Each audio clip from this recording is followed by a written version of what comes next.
রাষ্ট্র পরিচালনা করার জন্য যে মন্ত্রণালয়টি সবচেয়ে গুরুত্বপূর্ণ সেটা হচ্ছে পরিকল্পনা মন্ত্রণালয়। ফোকাস কম, হইচই কম, কিন্তু সবচেয়ে গুরুত্বপূর্ণ মন্ত্রণালয়দের মধ্যে একটা পরিকল্পনা মন্ত্রণালয়। এই পরিকল্পনা মন্ত্রণালয়ের সরকারের সবচেয়ে যোগ্য দক্ষ ব্যক্তিটি দায়িত্বে থাকে। পরিকল্পনা মন্ত্রণালয়ে হাজারখানিক লোক রয়েছে সর্বত্র মিলে। তারা যে পরিকল্পনা প্রণয়ন করে, গ্রহণ করে এবং যে পরিকল্পনা বাস্তবায়নের উদ্যোগ নেয় সেটি সরকারের বাকি প্রায় ৩৫ লাখ কর্মকর্তা কর্মচারী বাস্তবায়ন করে। মানে পরিকল্পনা মন্ত্রণালয়ে যে পরিকল্পনাটা নেয় সেটা বাস্তবায়ন করে সরকারের অন্যান্য মন্ত্রণালয় মিলে প্রায় ৩৫ লাখ কর্মকর্তা কর্মচারী। প্রসঙ্গটি কেন আনলাম জানেন?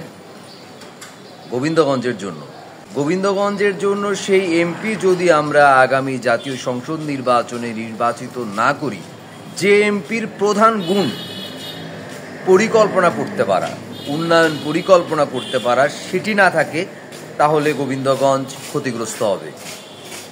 গতানুগতিকভাবে জনসংখ্যার আনুপাতিক বরাদ্দতেই আমাদের যুগের পর যুগ কেটে দিতে হবে। যেমন আমরা স্বাধীনতার পর যুগের পর যুগ কাটিয়ে দিয়েছি গতানুগতিক উন্নয়ন বরাদ্দের মাধ্যমে। কারণ গোবিন্দগঞ্জে যে এমপি আসতো, এমপি নির্বাচিত হতে সে উন্নয়ন পরিকল্পনা নিতে পারতো না। উন্নয়ন সে যে আপনার জন্য কিছু করবে সেই চিন্তাই সে করতে পারতো না। যদি এমপি উন্নয়ন পরিকল্পনা নাই নিতে পারে, কিভাবে সে উন্নয়ন করবে?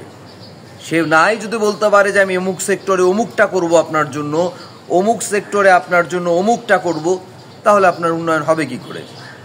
গতানুগতিকভাবে জনসংখ্যার আনুপাতিক হারে যেটা আসে সেটাই উন্নয়ন? এটা তো উন্নয়ন না।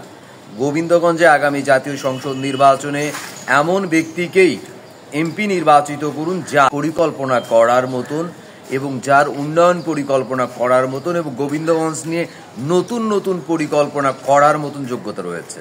তাছাড়া দিন শেষে গোবিন্দগঞ্জ ক্ষতিগ্রস্ত হবে।